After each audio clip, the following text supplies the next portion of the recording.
말씀이 되겠습니다. 사도행전 22장 1절 말씀에서 11절 말씀까지입니다. 22장 1절부터 제가 봉독해 드리겠습니다. 신약성경 제가 가진 226페이지 되겠습니다. 하나님의 말씀입니다. 부형들아, 내가 지금 여러분 앞에서 변명하는 말을 들으라.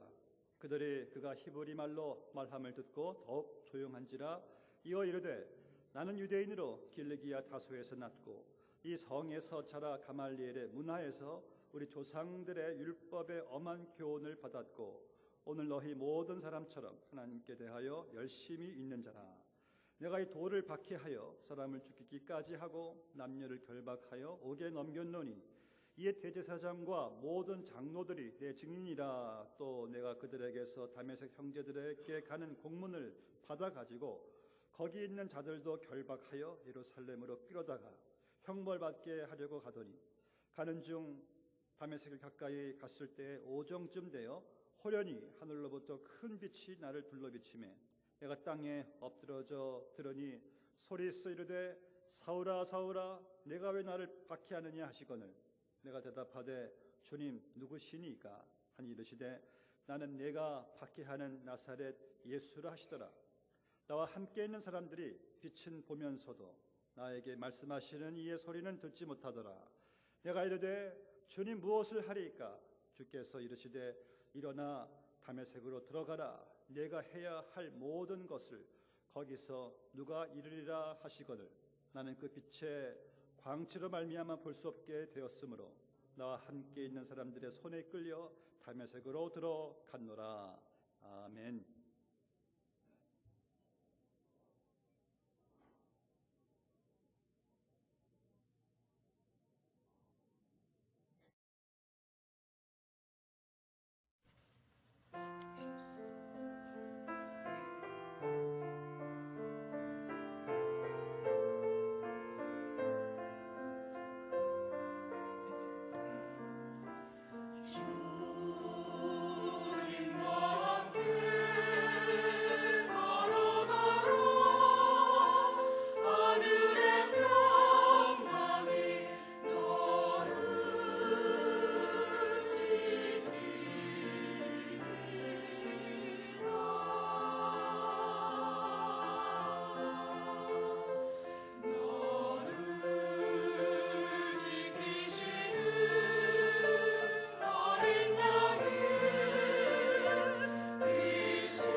죄수가 있었습니다. 영국과 이 오스트레일리아에서 교도소에서 한 40년 동안을 이제 생활을 하고 그간에 그는 가족 채축으로 한 50대씩 8차례나 맞았습니다.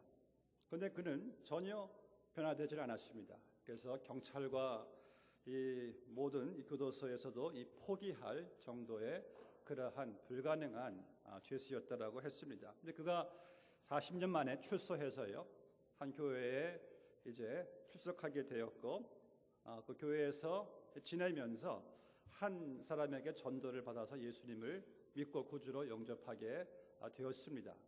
그부터 사람은 이제 하나님께 성실하게 쓰임받게 되었으면서 18년 동안을 그 교회에서 봉사하는 가운데 이렇게 간증을 했습니다.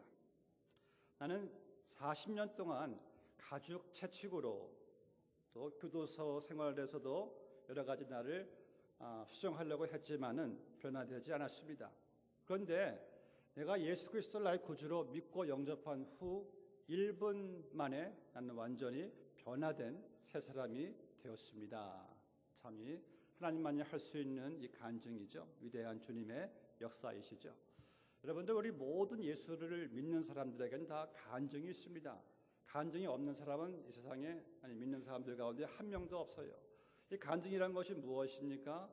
내가 예수 믿기 전에 내가 죄인이었었는데 내가 예수님을 어느 날 만나게 되었고 그 만난 예수님이 나를 이렇게 변화시켜 주셨습니다. 이게 다 우리 모두의 간증이거든요. 우리는 이 간증을 날마다 여러분들이 나타내면서 살아가는 여러분 자체가 간증의 삶이라는 사실을 우리가 깨닫습니다. 오늘 본문 말씀에 보면은 이 바울의 간증이 기록되어 있어요. 한 3분 정도의 간증인데 그 간증은 우리 모두가 다 공감할 수 있는 아주 그 파워풀한 그 간증을 여기서 여러분들이 발견하게 됩니다. 우리는 이 시간 바울의 간증을 통해서요 우리의 간증을 다시 한번 되새겨보고 우리의 삶이 다시 이 간증으로 시작되기를 주의 이름으로 축복합니다. 오늘 바울이 간증을 하는 데 있어서요 이제 유대인들 자기를 지금 핍박하는 유대인들에게 이제 간증하면서 그들에게 전도하고 있습니다. 3절 말씀 보니까 바울이 나는 유대인으로 라고 시작하고 있습니다. I'm Jew as well. 여러분이 자기가 유대인이라고 여기서 말한 것은 이제 그 자기를 지금 핍박하는 이 적대시한 유대인들과 하나의 이 공감대를, 이 common ground를 지금 바울이 지금 형성하고 있는 것이에요. 나도 예수 믿기 전에 당신들처럼 그 자리에 서 있었습니다. 나도 그리스도인들 핍박하는 그러한 자였습니다 하면서 똑같은 입장이 있었다는 것을 사도 바울이 여기서 말하고 있는 것을 보게 됩니다. 바울은 나는 당신들과는 본질적으로 다른 사람이요 하지 않았어요. 난 여러분 우리가 서로 같은 것을 말할 때 마음을 열게 되듯이 이 마음이 틀리면은 서로 마음을 열 수가 없잖아요.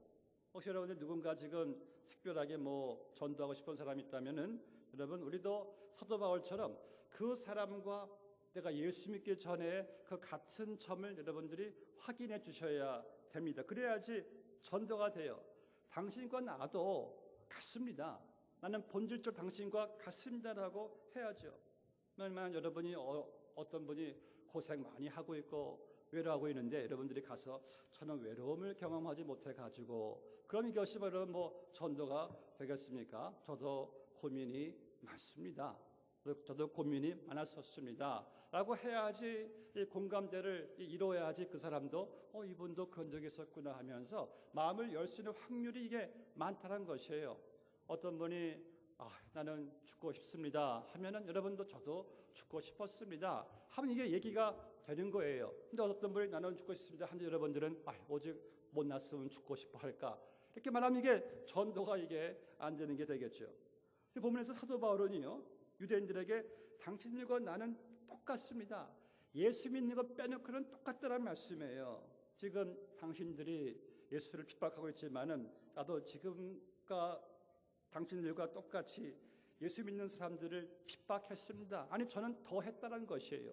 본인이 이 공문을 가지고 다메섹으로 가서 예수 믿는 사람들을 핍박하고 뭐 결박하려고 갔다는 것을 이렇게 말하면서 지금 예수 믿는 사람들을 막 격분하면서 핍박하는 그들과 함께 바울이 이 커먼 그라운드를 공감대를 지금 부각시키고 있는 것을 여러분 보게 되죠. 좋은 전도의 사도 바울의 어프로치였습니다. 이제 본 말씀의 6절을 보면은 사도 바울이 자기가 예수 믿기 전에 유대인들처럼 예수 믿는 사람들을 잡는데 이 앞장섰다는 그러한 상황 속에서 이제 다메섹으로 가는 중에 가장 중요한 포인트죠. 내가 어떻게 예수님을 만나게 된지 아십니까? 여러분, 이것이 지금 바울의 이 설교의 간증의 지금 클라이막스로 오고 있어요. 내가 어떻게 예수님을 만나게 되었는가? 6절을 보세요. 내가 가는 중 다메섹에 가까이 갔을 때에 오정쯤 되어 호련히 하늘로부터 큰 빛이 나를 둘러비치매 하늘로부터 소리가 들려진다고 했죠. 사울아 사울아, 네가 왜 나를 핍박하느냐? 그때 사울이 완전히 그냥 그의 자아가, 그의 그 고집이 완전히 그냥 깨지는 그 순간이었어요.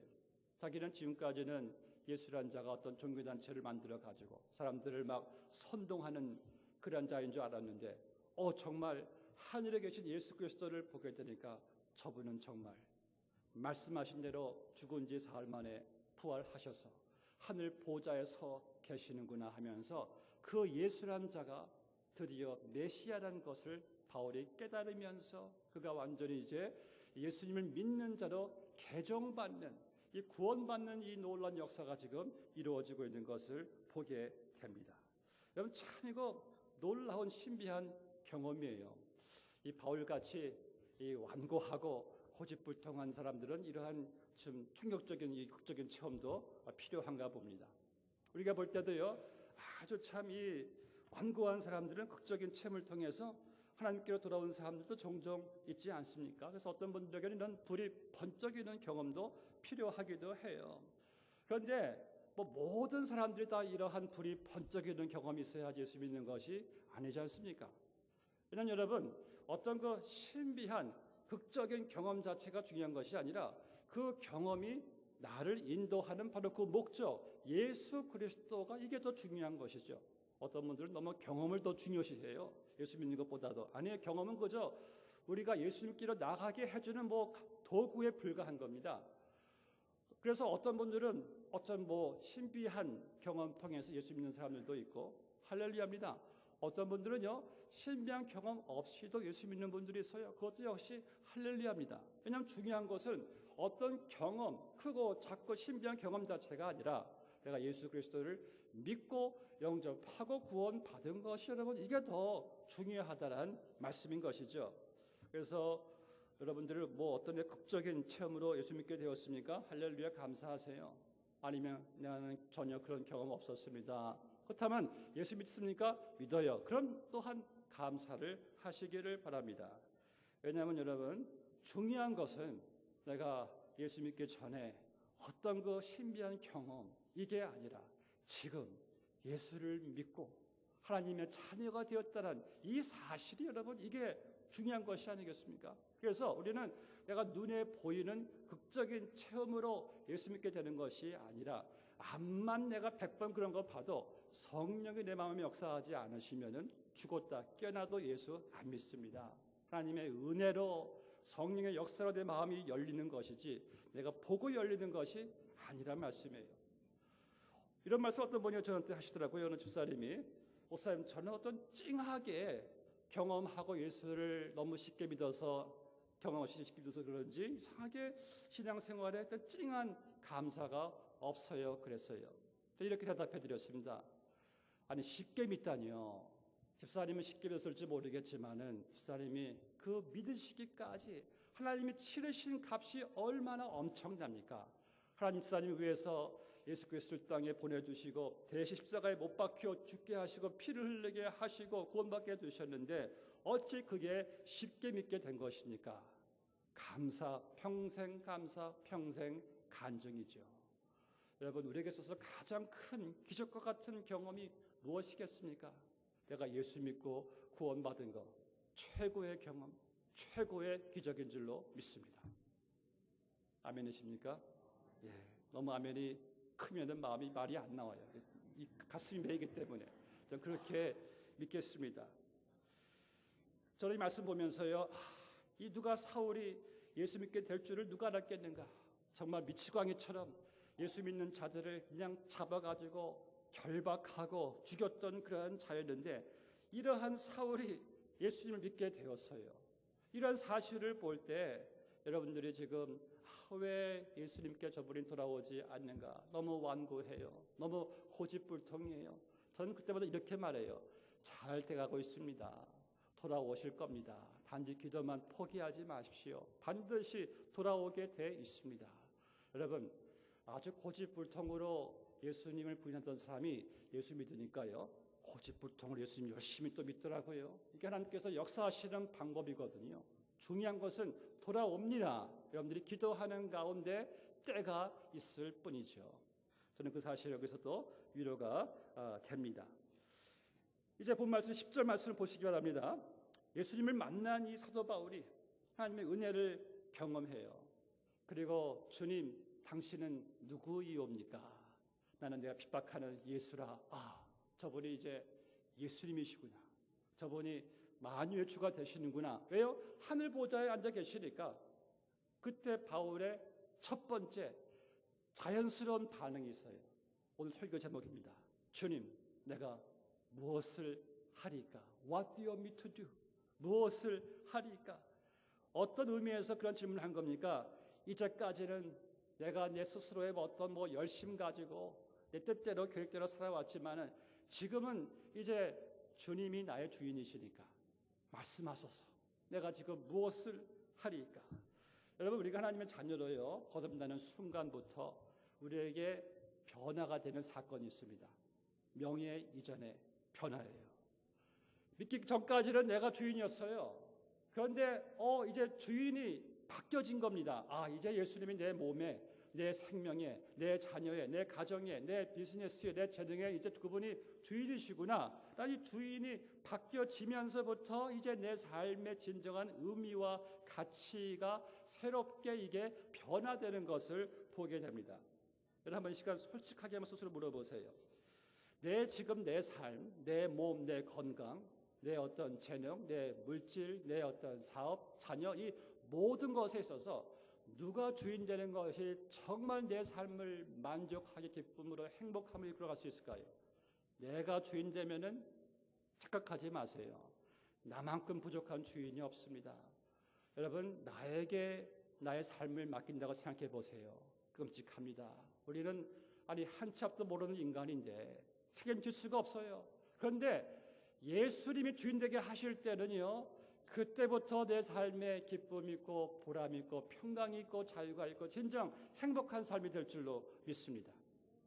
어느 경매장에서요, 어느 경매인이 좋은 물건들은 다 막 이제 팔려나가고 이제 한 가지 안 팔리는 아주 그냥 이 낡은 보잘것없는 이 바이올린 하나가 남았어요. 경매인이 그 손에 들고 이거 사실 분 없으십니까? 근데 보기엔 너무나 낡았고 초라하니까 사람들이 그거 누가 사겠는가? 그래서 어떤 사람이 빵값도 안 되는 값을 부르니까 사람들이 폭소를 막 터뜨립니다. 그런 가운데 한 노인이 그 경매인의 손에 잡혔던 그 바이올린을 딱 본인이 짚더니만 바이올린을 키기 시작하는데 그 바이올린에서 아름다운 선율이 막 흘러 넘치는 거예요. 그 사람이 누군가 하면은 바로 이태리의 유명한 그 바이올리니스트 파가니니라는 사람인데, 그렇게 아름다운 선율 중에 사람들이 막 탄식과 함께 막 박수가 터져 나옵니다. 그 다음에 그 바이올린이 가장 큰 값에 이제 낙찰되어 가지고 팔리게 되었어요. 이 경매인의 손에 있었을 때는 보잘것없는 그러한 소품이었는데 이게 연주인의 손에 이게 넘어가니까 이 가치가, 이 무게가 완전히 이게 달라져 버리는 것이에요. 여러분, 내가 지금 쥐고 있는 거, 갖고 있는 거 비록 사람들이 볼 때 보잘것없이 보일지는 모를지라도 그것이 주님께서 주인 되게 하실 때는요, 여러분, 가치가, 삶의 의미가 이게 완전히 달라지는 것을 우리는 보게 될 줄로 믿습니다. 분명한 사실은요, 내가 내 몸에, 내 생명에, 내 자녀에, 내 비즈니스에, 내 물질의 주인 될 때면은 여러분들 평생 만족하지 못합니다. 항상 불안해할 것이고 또 그러한 모든 수고의 결실은 다 사라지고 말 것이에요. 그런데 내 그 모든 것을 주님께 주인 되게 하실 때에 우리의 삶은 가치가 있고요, 보람이 있고 만족이 있고 그것은 또한 영원한 가치로 영원한 상급으로 이어지게 된다는 말씀이에요. 그래서 예수 믿고 나서 달라지는 것은 바울처럼 주님 내가 무엇을 하리이까? 이 주인이 달라지는 거예요. 혹시 여러분 예수를 믿었는데도 불구하고 아직까지 명예의전 안 돼 있으면 오늘 빨리 명예의전 하세요. 내 자녀의 주인 주님이십니다. 내 생명의 주인 주님이십니다. 내 사업 주님이 주인이세요. 이거 빨리 명예의전 안 되면 나중에 여러분 후회하실 줄로 믿습니다. 아멘 하십니까? 명예의전이 빨리게 돼야 되는 거예요. 이 사도 바울은요, 예수를 만나기 전에 예수를 만나자마자 그분이 만유의 주인 되심을 깨닫게 되었어요. 그래서 오로지 한 가지의 질문, 주님, What do you want me to do? 무엇을 제가 하리이까?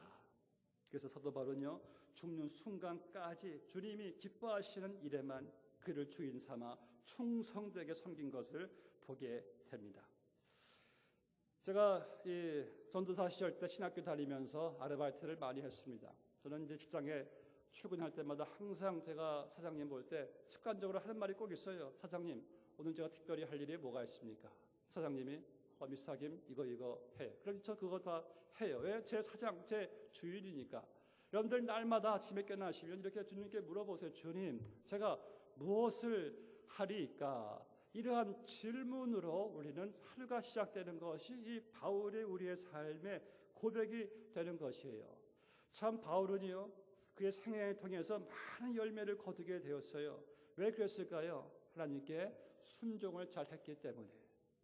그런데 여기서 바울의 순종은 그가 처음 예수 믿기 전에 어떠한 그 단순한 열심의 순종이 아니었다는 사실을 우리가 깨달아야 되는데, 본문에 여러분 1절부터 쭉 한번 보시면 사도 바울이 이런 말을 하죠.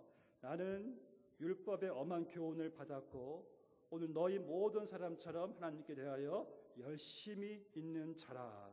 본인은 예수 믿기 전에도 하나님께 대한 열심이 있었어요.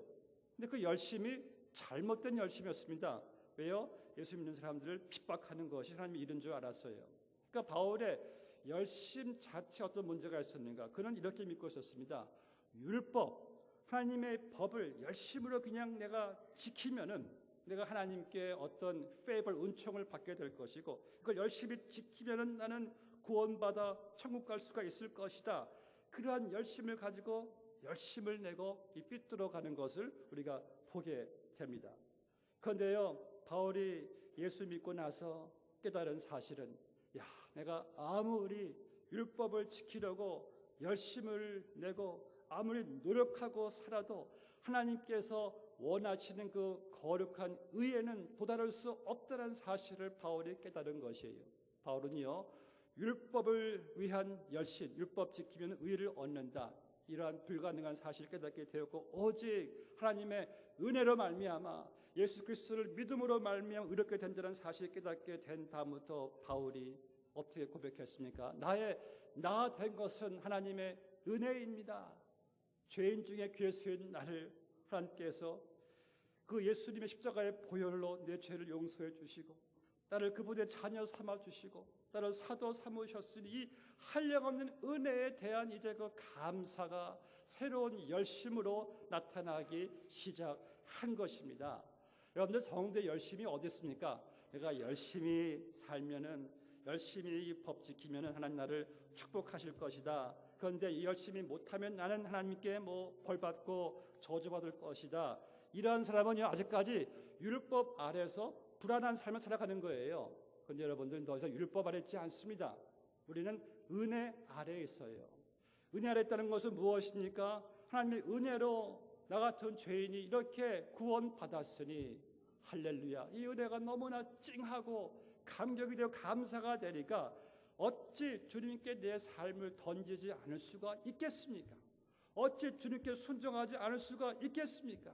이런 은혜를 베푸셨는데 그래서 우리의 감사와 우리의 헌신과 우리의 순종은 내가 율법 지킴으로 이루어진 의 때문이 아니라 하나님의 은혜로 나를 의롭게 해주셨으니 그 의에 대한 감사가 우리로 하여금 더 주님께 내 삶을 드리게 하고 헌신케 되고 순종해야 된다는 사실을 여러분 믿으시기를 바랍니다.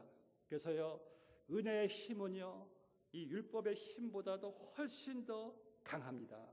그래서 여러분 사실 간증이 무엇입니까? 간증은요, 하나님의 은혜 빼면은 할 게 없어요. 간증이 무엇입니까? 나 된 것은 하나님의 은혜입니다. 여러분 이게 간증이에요. 여러분들 받으신 은혜, 평생 이 간증으로 우리가 살게 되시기를 주의 이름으로 축복합니다. 나 된 것은 하나님의 은혜라. 얼마나 참 감사한지 몰라요.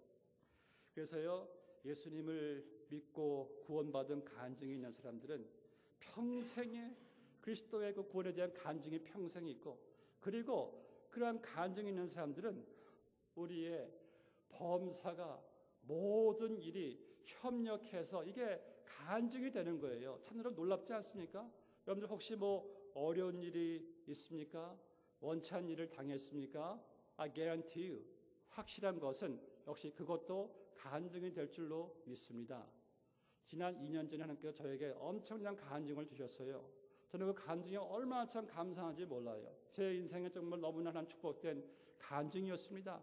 저는 참 그게 좀 감사해요. 그러니까 여러분 우리 모두 우리에게 주어지는 모든 상황 환경 간증이에요.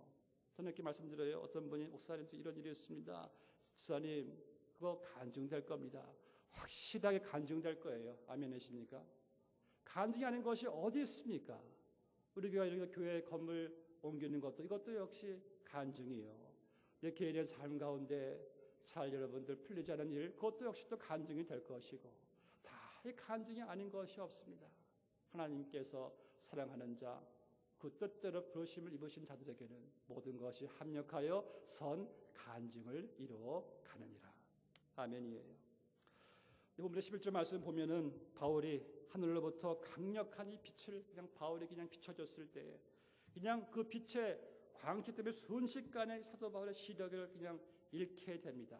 그 전까지는 눈을 그냥 부릅뜨고 예수 믿는 자들을 잡으려고 눈에 혈안돼 있어가지고 잡으러 결박하러 그냥 가고 있었는데 그 부릅뜬 눈이 예수님의 광채의 빛으로 그냥 순간적으로 시력을 확 그냥 잃어버린 상태가 되어가지고 이제 부하들의 손에 이끌려 그냥 겨우겨우 걸어가게 되었습니다.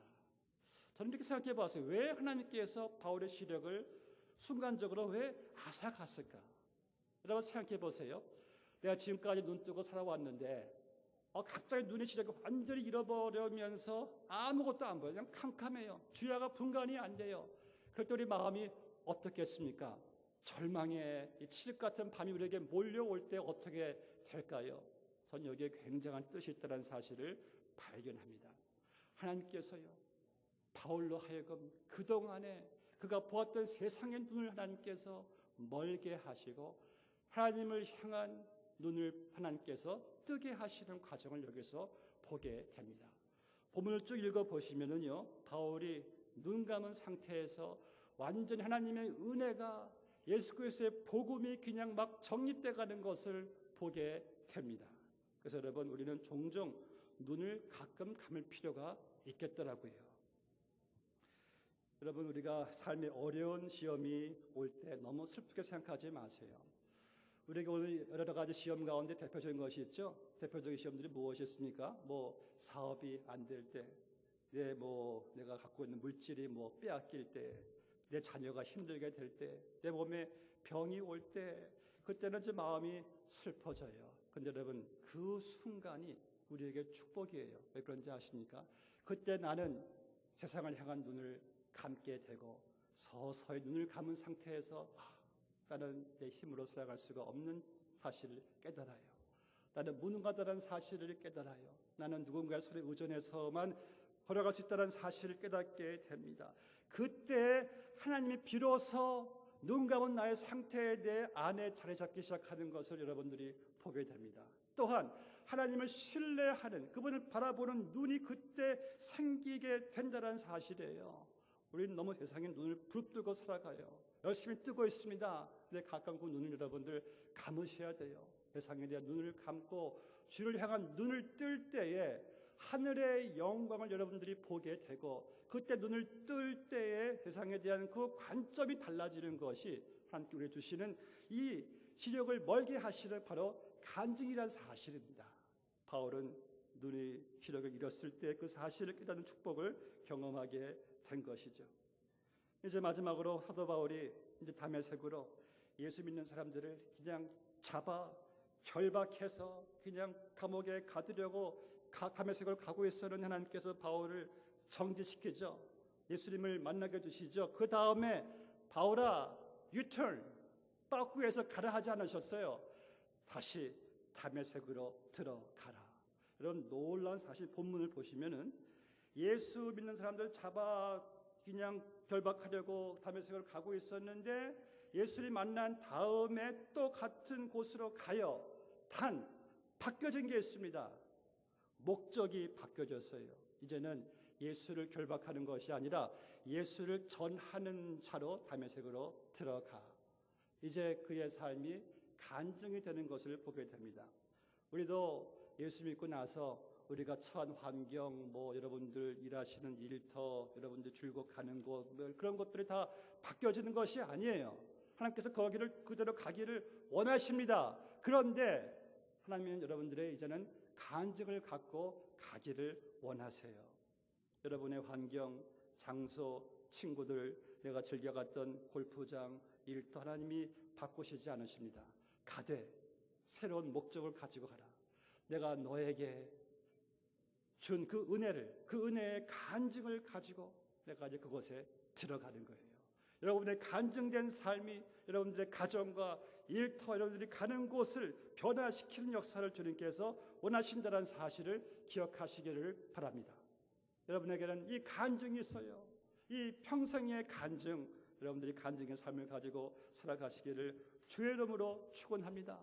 세상이 줄 수 없는 그 평안의 간증, 그 소망의 간증, 사랑의 간증, 나를 변화시켜 주신 이 간증, 이 간증이 여러분들 삶 자체란 사실을 기억하시기를 바랍니다.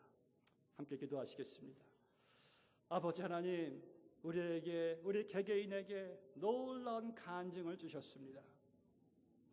나 같은 죄인을 하나님께서 구원해 주시고 하나님의 자녀 삼아 주시고 나의 나 된 것, 예수님께서 날 이렇게 변화시켜 주신 것, 하나님의 은혜가 우리의 삶의 간증이고 매일매일 우리가 접하는 모든 상황 환경들이 또 간증으로 변하고 우리의 삶에서 하나님 간증 빼놓으면은, 은혜 빼놓으면은 무엇이 있겠습니까? 이러한 간증을 우리에게 주셨사오니 날마다 우리의 삶의 이 간증 속에서 이것이 나의 간증이요, 이것이 나의 찬송일세, 간증으로 충만한 삶이 우리가 있는 처소에서, 우리가 가는 곳에서 주의 영광을 드러낼 수 있는 우리 모두의 간증의 삶이 되게 하여 주시옵시고, 바라옵기는 몸된 교회가 이제 이전하고 나서부터 계속해서 이 간증의 충만한 교회로 주님께서 삼아 주시옵기만을 주님께 간절히 구하옵고 예수님의 이름으로 기도드리옵나이다. 아멘.